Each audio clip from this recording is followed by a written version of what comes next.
m'excuse pour ces quelques minutes de retard. C'est parti pour la première édition de la mi-journée dont voici les grandes lignes. À la une de l'actualité aux Parcelles Assainies, unité 14, les populations ont vécu avec angoisse et inquiétude la tombée de la première pluie hier à Dakar. Elles craignent pour leur sécurité et leur santé. Leur maison menace de s'effondrer à cause de l'arrêt des travaux de drainage des eaux pluviales. Économie, Sénégal et FMI, les négociations sont dans une situation d'impasse sans avancée ni progrès. Aucun nouveau programme de décaissement n'est à l'ordre du jour. Le FMI ne veut pas passer de nouvel accord de coopération avant d'avoir vu clair dans le processus de falsification des comptes tel que dénoncé par le Premier ministre Ousmane Sonko. Et sur l'international, la situation reste extrêmement tendue au Moyen-Orient avec un risque élevé d'escalade régionale. L'Iran a annoncé ce samedi matin qu'il se prépare à tirer près de 2000 missiles en direction d'Israël. Tel est le sommaire de cette édition. Bonjour et bienvenue à toutes et à tous.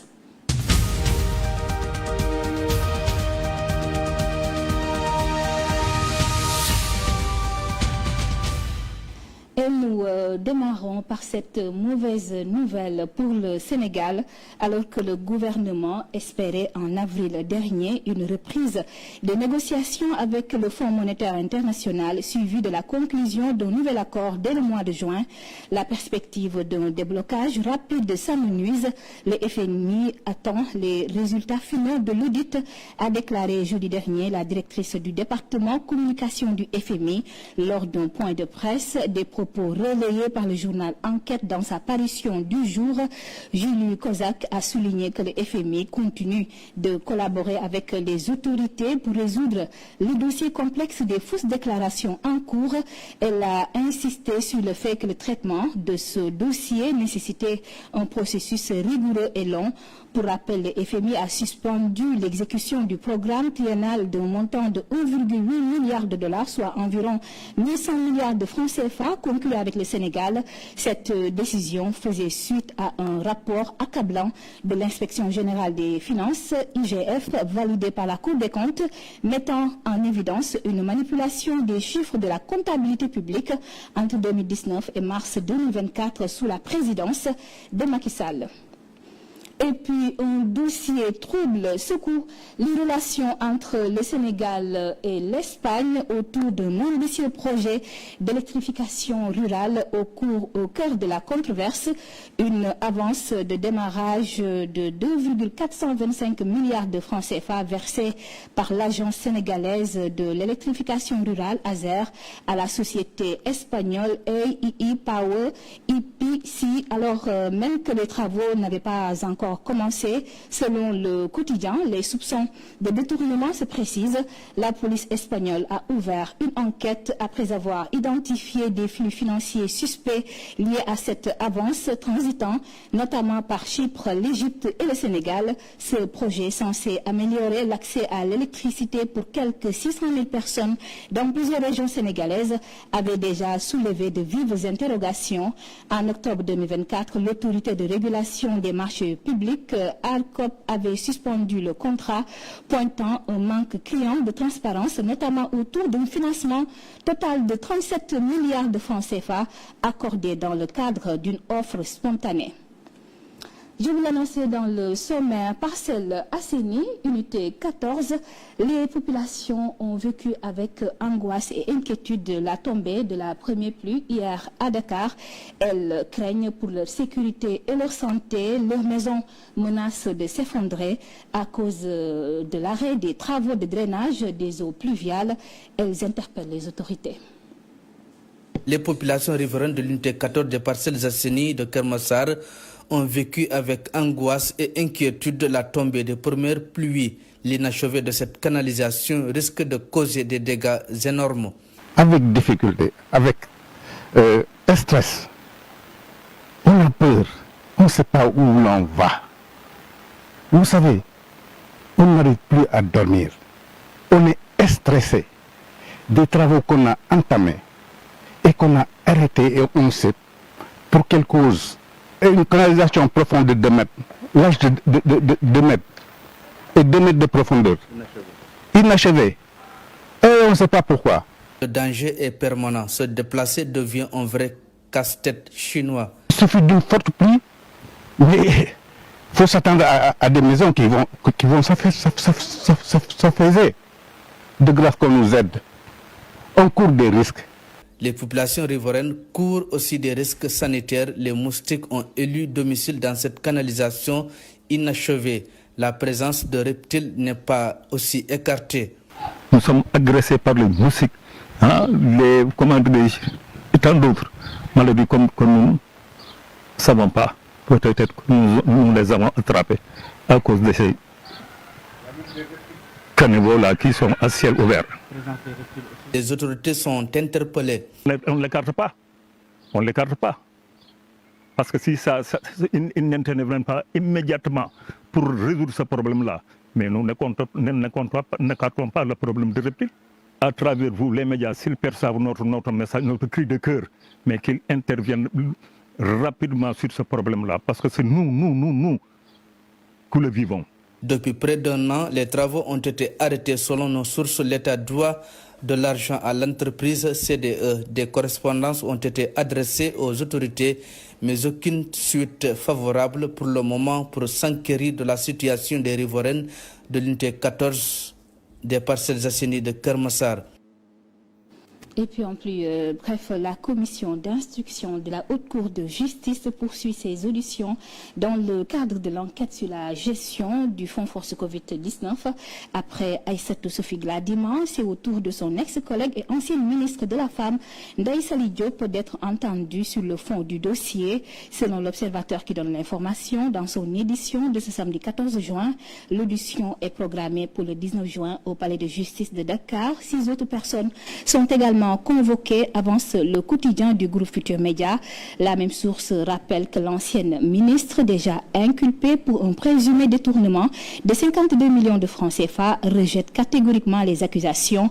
Le rapport de la Cour des comptes sur lequel s'appuie l'accusation pointe des irrégularités dans la gestion d'une enveloppe de 150 millions, notamment des doublons dans les bénéficiaires d'aide et l'utilisation de pièces justificatives jugées douteuses.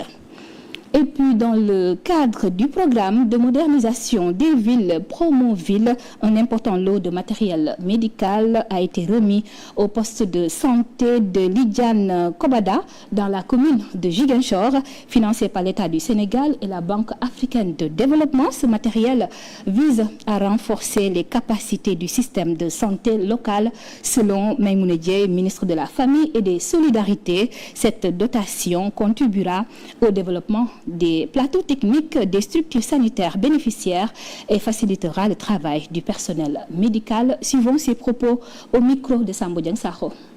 Permettez-moi de rappeler que le lot de matériel dont on va procéder à la remise symbolique ici à Ziguinchor entre dans le cadre du programme de réhabilitation, d'extension et d'équipement initié par le Promoville au profit des postes de santé du quartier de Santhiaba, de la commune de Louga, du poste de santé de Tchossé, en 4, dans la commune de Mbour, et de celui de Lindiane Kobada, ici dans la commune de Ziguinchor.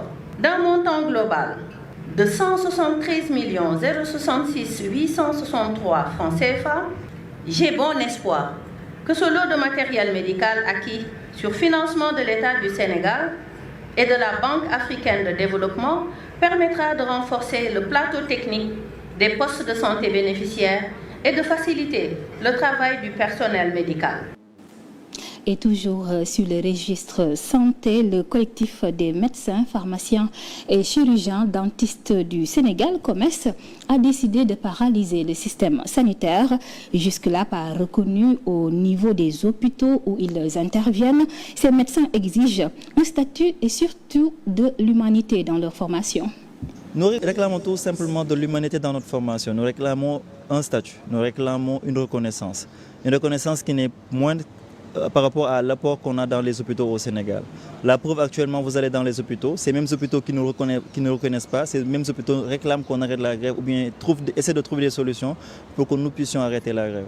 Pour vous dire donc l'impact que nous pouvons avoir par rapport à la santé au Sénégal. Donc nous réclamons juste un statut, nous réclamons de meilleures conditions de stage, nous réclamons de meilleures conditions de formation, nous réclamons un statut qui va nous permettre de savoir qui nous sommes par rapport à notre vie de tous les jours. Et toujours dans l'actualité de ce 13h, à travers une marche pacifique organisée hier, les populations de Ndramé Escale, situées dans le département de Nioro du Rip, dans la région de Kaolack, ont listé les maux de leur localité. Depuis 1960 à nos jours, Ndramé Escale manque d'infrastructures routières. Il y a aussi l'accès à l'eau potable, la recrudescence du vol de bétail, déficit en enseignants, plus de 20 villages non électrifiés, retard dans la distribution des intrants agricoles, entre autres préoccupations. Face à ces différents maux, les habitants demandent aux autorités de régler leurs difficultés. L'accès à une eau potable de qualité demeure problématique dans plusieurs quartiers et villages. Les populations doivent faire face à des coupures fréquentes, à une mauvaise distribution et surtout à des factures élevées malgré la faiblesse du service rendu. 3. Manque cruel d'infrastructures sociales de base. La commune souffre d'un déficit alarmant en infrastructures, établissements scolaires insuffisants ou inadaptés, postes de santé non fonctionnels, routes non entretenues, absence de centres sociaux, culturels, etc. Cette carence structurelle freine le développement et fragilise la cohésion sociale. 7. Difficultés du secteur agricole. Malgré son importance dans l'économie locale, l'agriculture reste marginalisée. Pas de matériel moderne, peu ou pas d'appui technique, d'absence de suivi ou d'encadrement. 8. Insécurité croissante et recrudescence des vols de bétail. Ces derniers mois, notre commune fait face à une augmentation préoccupante des actes de vol, notamment de bétail. 10. Retard préoccupant dans l'électrification rurale. À ce jour, plus de 20 villages restent non électrifiés qui pénalisent lourdement l'accès à l'éducation, à la santé, à la sécurité et à la productivité économique. À travers cette marche pacifique et ce présent mémorandum, nous ne cherchons ni confrontation ni privilège, mais le respect de nos droits fondamentaux.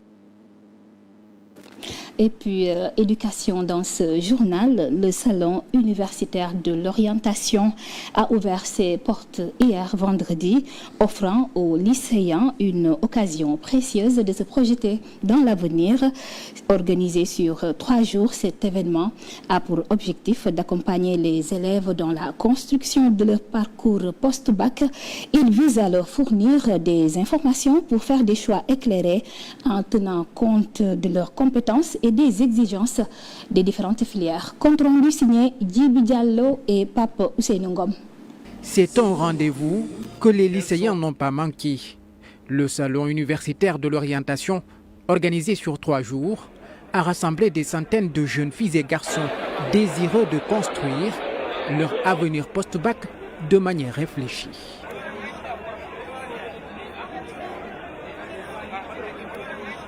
L'événement a été salué par les élèves, ravis de pouvoir échanger directement avec des professionnels de l'enseignement supérieur, poser leurs questions et affiner leurs projets. On trouve le salon agréable parce qu'il y a beaucoup de domaines, notamment des filières qu'on devait faire après le bac, etc.